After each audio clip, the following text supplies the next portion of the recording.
உலகெங்கிலும் வாழும் spiritual tax Tamil நேயர்களுக்கு அன்பு வணக்கம். நான் ஜோதிடர் குரு வரதராஜ பெருமாள். நம்ம இந்த நிகழ்ச்சி மூலயமா ஒவ்வொரு ராசிக்கும் காலபுருஷ தத்துவம் என்ன மாதிரியான வேலைகளை செய்ய போகுது, உங்களோட பிறவி நோக்கம் என்ன அப்படின்றத நம்ம இந்த காலபுருஷ தத்துவ அடிப்படையில் ஒவ்வொரு ராசியும் காலபுருஷ தத்துவ அடிப்படையில் ஒவ்வொரு காரியத்துடன் பிறந்திருக்காங்க. ஸோ அந்த வகையில் 12 ராசிகளுக்குமான வாழ்வியல் காரணம், அதாவது நீங்கள் பிறந்ததோட நோக்கம், பிறவி நோக்கம், உங்கள் கர்மா என்ன அப்படின்றத பற்றி நம்ம தெளிவாக பார்க்க போகிறோம். தொடர்ந்து காலையிலே பாருங்கள், உங்களுக்கு கண்டிப்பாக பயனுள்ளதாக இருக்கும்.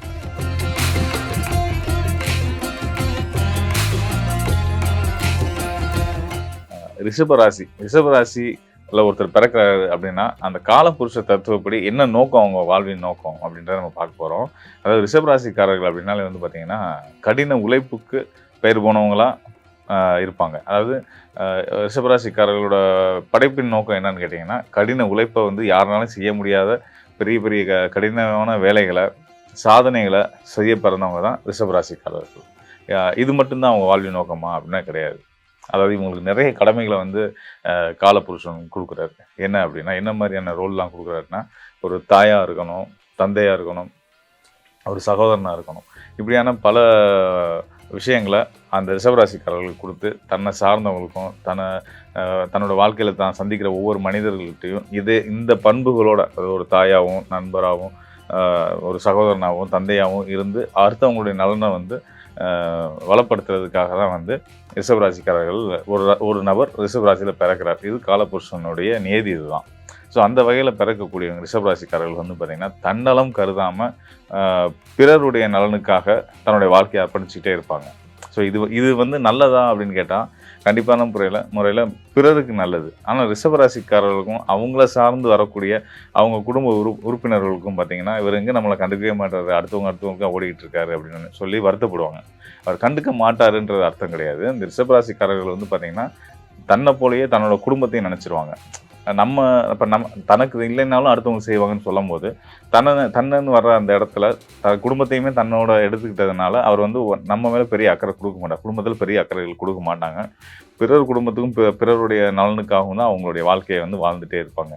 அதுக்காக தனக்காக எதுவுமே சேர்த்துக்க மாட்டாங்களா அப்படின்றதெல்லாம் கிடையாது. அவங்க செய்ய வேண்டிய வேலைகளை சரியான நேரத்தில் சரியான முறையில் அவங்க கடமைகளை நிறைவேற்றிக்கிட்டு அதே நேரத்தில் பிறருக்கும் ஒரு உபயோகரமான ஒரு நல்ல வாழ்க்கையை வாழ்கிறதான் காலபுருஷ தத்துவப்படி ரிஷபராசியோட இயல்பாக இருந்துகிட்டு இருக்கு. அதே நேரத்தில் சுகபோகங்கள், ஆடம்பரமான வாழ்க்கை, இதெல்லாம் அவங்களுக்கு வாழக்கூடிய ஒரு யோகமும் இந்த ரிஷபராசிக்காரர்களுக்கு உண்டு. எந்த ஒரு உச்சபட்சமான ஒரு கற்பனா சக்தியும் எந்த ஒரு விஷயத்துலையுமே பெரிய க்ரியேட்டிவிட்டியுமே உள்ளவங்களாகவும் இந்த ரிஷபராசிக்காரர்கள் இருப்பாங்க. அதே போல் பார்த்திங்கன்னா நல்ல ஒரு விற்பனை திறன், அது வியாபாரத்திறன், ஒரு வணிகத்தை எப்படி செய்யணும் அப்படின்ற ஒரு ஞானம், இதெல்லாம் அவங்களுக்கு இயல்பாகவே இருந்துகிட்ருக்கும். அதையும் தாண்டி ஒரு விஷயம் எப்பயுமே அவங்களுக்கு ரொம்ப ஆழமாக இருந்துக்கிட்டே இருக்கும். எக்ஸ்ப்ளோர் பண்ணுறது, உலகத்தையே எக்ஸ்ப்ளோர் பண்ணணும்.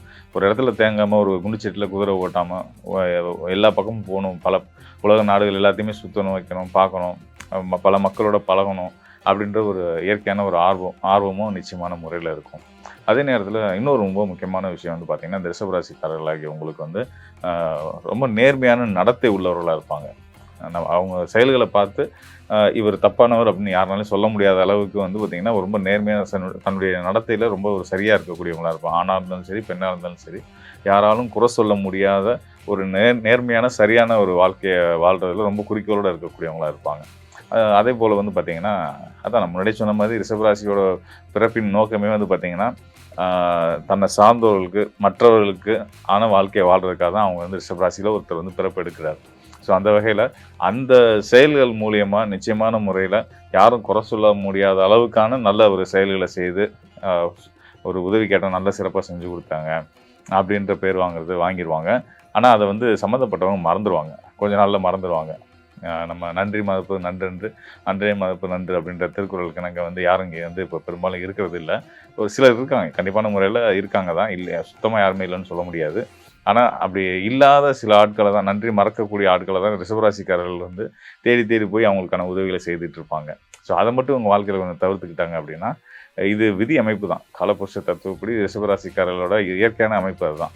அவங்க ஒரு உதவியை ஒருத்தவங்க செய்கிறாங்க, பிரதிபலன் பார்க்காம தான் செய்கிறாங்க. இருந்தாலும் உதவி பெற்றவங்க அதுக்கான நன்றியோடு இருப்பாங்களா அப்படின்னா ரிஷபராசிக்காரர்களுக்கு அப்படியான நாட்கள் அமையிறது ரொம்ப கஷ்டம். இதனால சில சங்கடங்களை வந்து வருத்தங்களையும் ஃபேஸ் பண்ணிட்டு தான் இருப்பாங்க. ஆனால் அதெல்லாம் ஒரு பெரிய பொருட்டாக அந்த ரிஷபராசிக்காரர்கள் எடுத்துக்கிறது இல்லை.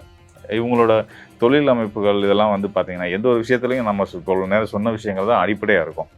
ஏதோ பெரிய ஒரு பற்று இல்லாமல் தனக்குன்னு யோசிக்காமல் ஒரு நிறுவனத்தில் வேலையில் இருக்காங்க அப்படின்னா, அந்த வேலையில் நிறுவனத்துக்கு எவ்வளோ உண்மையாக இருக்கணும், எவ்வளோ சரியாக கடுமையாக உழைச்சி நம்மளோட பங்களிப்பை கொடுக்கணும் அப்படின்ற மாதிரி சொந்த தொழிலே பண்ணுறாங்க அப்படின்னா வந்து அந்த தொழில் மூலிமா மக்களுக்கு என்னென்ன நல்லது செய்கிறது இப்படின்ற பல யோசனைகளோட தான் வந்து அவங்களோட செயல்பாடுகள் இருக்கும். ஒரு பரிசுத்தமான நபர்களாகவும் இருப்பாங்க, நல்ல கல்வி அறிவிலையும் உயர்ந்தவங்களாக இருப்பாங்க. அதே மாதிரி கடல் பயணங்கள் இதெல்லாம் நான் சொல்லியிருந்தேன். கடல் பயணங்கள் எல்லாம் வந்து ரொம்ப ஈடுபாடு உடையவங்களாகவும் நீதி நேர்மைக்கு கட்டுப்பட்டு நடக்கக்கூடியவங்களாக இருப்பாங்க. இதெல்லாம் வந்து காலபுருஷ தத்துவ அடிப்படையில் ரிஷபராசியில் ஒருத்தர் பிறக்கிறார் அப்படின்னா அவருடைய இயற்கை குணநலங்களாக இருக்குது. இந்த மாதிரி நல்ல பண்புகளோடு இருக்கக்கூடிய ரிஷபராசிக்காரர்கள் வாழ்க்கையில் இன்னைக்கு சறுக்கலாம், கண்டிப்பான முறையில் அவங்களோட வாழ்க்கையில் ஒரு வெற்றியாளராக உயர்ந்து நிற்பாங்க இன்றைக்குமே அப்படின்றத வந்து உறுதியாக சொல்ல முடியும். மேலும் முக்கியமாக நம்ம தெரிஞ்சுக்க வேண்டியது என்ன அப்படின்னு கேட்டிங்கன்னா, இந்த காலபுருஷ தத்துவம் அப்படின்னா என்னன்றதை புரிஞ்சுக்கிறணும். ஏன்னா அது புரிஞ்சாதான் நம்ம ராசியோட தன்மைகள் உங்களுக்கே தெரிய வரும். ஸோ அதற்காக தான் வந்து இதை பற்றி நான் சொல்ல விரும்புகிறேன். அதாவது காலபுருஷ தத்துவன்றது வேறு ஒன்றும் இல்லைங்க, நம்மளுடைய ராசி மண்டலம் தான். இந்த 12 ராசிகளும் வந்து பார்த்திங்கன்னா ஒரே இடத்துல நிலையாக நிற்கக்கூடியது கிடையாது.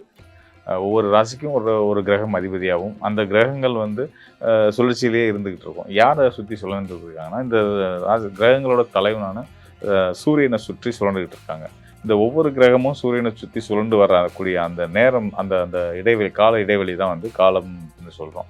இப்போ இந்த ராசி மண்டலத்தில் 12 ராசி மண்டலங்களை நம்ம பிரித்து இந்த காலபுருஷனை 12 வீடுகளாக பிரித்து அந்த ஒவ்வொரு வீடும் ஒவ்வொரு வீட்லேயும் பிறக்கக்கூடியவங்களுக்குன்னு தனித்துவமான குணநலங்களும் பண்புகளும் உண்டு. அதில் வந்து இந்த காலபுருஷனை வந்து ஒரு 4 வகையாக பிரிக்கிறாங்க. முதல் விதம் வந்து பார்த்திங்க அப்படின்னா வந்து அர்த்த கர்ம காம மோட்சம் அப்படின்ற நிலையில் பிரிக்கிறோம். ஸோ அர்த்தம் அப்படின்றது வந்து என்னென்னு பார்த்தீங்கன்னா பொருள், இந்த பிறவி நோக்கம் என்ன, இதுக்கு இந்த பிறவிக்கான பொருள் காரணம் என்ன அப்படின்றது தான் அர்த்தம். அடுத்தது வந்து வினை, என்ன வினையை செய்கிறதுக்காக இந்த பிறவி எடுத்திருக்கோம் அப்படின்றது அதை தெரிஞ்சுக்கிறதும் இந்த ராசி மண்டலத்தை வச்சு இந்த காலபுருஷ தத்துவத்தை, ராசி மண்டலங்கள் வந்து காலபுருஷ தத்துவம்னு சொல்கிறோம். அதில் ஒரு ராசியில் பிறகு நம்ம உதாரணத்துக்கு வந்து ரிஷப ராசின்னு எடுத்துக்கிட்டிங்கன்னா அது என்ன ஒரு பிறவி கர்மாவை நிறைவேற்றுறதுக்காக பிறந்திருக்கக்கூடிய ராசின்னு சொல்லலாம். அதே போல் வந்து மேசராசி அப்படின்னா வந்து அதுக்கு ஒரு பொருள் இருக்குது, அவங்க பிறப்புக்கான காரணம் ஒன்று இருக்குது, அது என்ன அப்படின்ற பற்றி சொல்லலாம். இப்போ இது எல்லாமே மாறும், அர்த்த கர்ம காமம் மோட்சம் எல்லாமே மாறும். இப்போ காமம் அப்படின்னா ஒரு பற்றோடு வாழக்கூடிய ஒரு வாழ்க்கையை பெற்றிருக்கக்கூடிய ராசிக்காரர்கள் யாருன்றது அந்த ஸ்தான அடிப்படையில் ஒவ்வொரு ராசிக்கும் அந்த பண்புகள் வரும். இது மாதிரி மோட்சம், அதாவது விடுதலை. மோட்சம் அப்படின்றது வந்து பார்த்திங்கன்னா ஒரு பற்றற்ற நிலை, பற்றற்ற நிலைக்கு போகிறது தான் வந்து இந்த வாழ்க்கை சுழற்சி. கால சுழற்சியில் இப்படி தான் நம்ம வந்து பிறவிகள் மாற்றி எடுத்து வந்துகிட்டே இருப்போம். இது வந்து அர்த்த கர்ம காம மோட்சம் அப்படின்ற அடிப்படையில் விதியில் சொல்லக்கூடிய பிரிவினை முதல் படிநிலை. இதுக்கு அடுத்ததாக வந்து பார்த்திங்கன்னா ராசிகளை வந்து சரம் சிரம் உபயம் அப்படின்னு பிரிச்சுக்குவோம். அது போக பஞ்சபூத தத்துவங்களால் தான் வந்து இங்கே இருக்கக்கூடிய எல்லாமே உருவாகிருக்கிறது. அந்த அடிப்படையில் வந்து நிலம், நீர், நெருப்பு, காற்று, ஆகாயம் அப்படின்ற வகையிலையுமே வந்து நம்ம ராசி மண்டலத்தை பிரிச்சிடும். ஆகாயம்ன்றது வந்து மத்தியில் இருக்கக்கூடியது, ராசி மண்டலத்தில் மத்தியில் இருக்கக்கூடிய அந்த வெளி இருக்குது பார்த்தீங்களா, அதுதான் வந்து ஆகாயமாக வரும். ஆனால் 4 தத்துவங்கள் தான், நிலம், நீர், நெருப்பு, காற்று, இந்த 4 தத்துவங்களும் பிரதானமான தத்துவங்களாக இருக்கும். இந்த அடிப்படையில் தான் ஒரு ராசிக்குரிய பண்புகளை நம்ம தெரிஞ்சுக்க முடியும். ஒருத்தர் வந்து இப்போ ஒரு ராசியில் பிறப்பார், ஒரு லக்னத்தில் இருப்பார். ஒன்று வந்து பற்றை குறிக்கக்கூடிய காம ராசியிலையும், இன்னொன்று வந்து ஒரு கர்மாவை குறிக்கக்கூடிய அதாவது நம்ம என்ன வினைகள் செய்ய பிறந்திருக்கோம், பிறவி நோக்கம் என்ன அப்படின்றத பற்றி சொல்லக்கூடிய ராசியிலையும் லக்னமாகவும் ராசியாகவும் பிறக்கிறதுக்கான வாய்ப்புகள் உண்டு. ஸோ இந்த மாதிரியான படிநிலைகளோட நம்மளுடைய ராசி அமைப்புகள் இருக்கும். ஸோ இதில் எந்த ராசியில் பிறந்திருக்கீங்க அதை வச்சு உங்களுக்கான வாழ்க்கை பலன்களை வந்து சொல்கிறதுக்காக தான் இந்த நம்ம காணொலி செய்திருக்கோம். ஸோ இந்த மாதிரியான அந்த கிரக தத்துவங்கள், ராசி மண்டலம் தத்துவங்கள், காலபுருஷனை பற்றின தெளிவான விளக்கங்களை வந்து இன்னும் நீங்கள் மேலும் தெரிஞ்சுக்கணும். உங்களுடைய ஜனன ஜாதகத்தில் உங்களுடைய லக்னம் என்ன கர்மாவுக்காக பிறந்திருக்கு, என்ன வினையை செய்கிறதுக்காக பிறந்திருக்கு, உங்களோட பிறவி நோக்கம் என்ன, உங்களோட ராசி அடிப்படையில் உங்களுக்கான அந்த காலபுருஷ தத்துவம் என்ன சொல்ல வருது, இதை பற்றிலாம் இன்னும் நீங்கள் டீட்டெயிலாக தெரிஞ்சுக்கணும் அப்படின்னா வந்து இந்த டிஸ்பிளே இருக்கக்கூடிய என்னுடைய எண்ணுக்கு தொடர்பு கொள்ளுங்கள். உங்களுடைய ஜனன ஜாதகத்தின் அடிப்படையிலான காலபுருஷ தத்துவ அடிப்படையான பலன்களை துல்லியமாக சொல்ல தயாராக இருக்கிறேன். நன்றி, வணக்கம் நேயர்களே, வணக்கம்.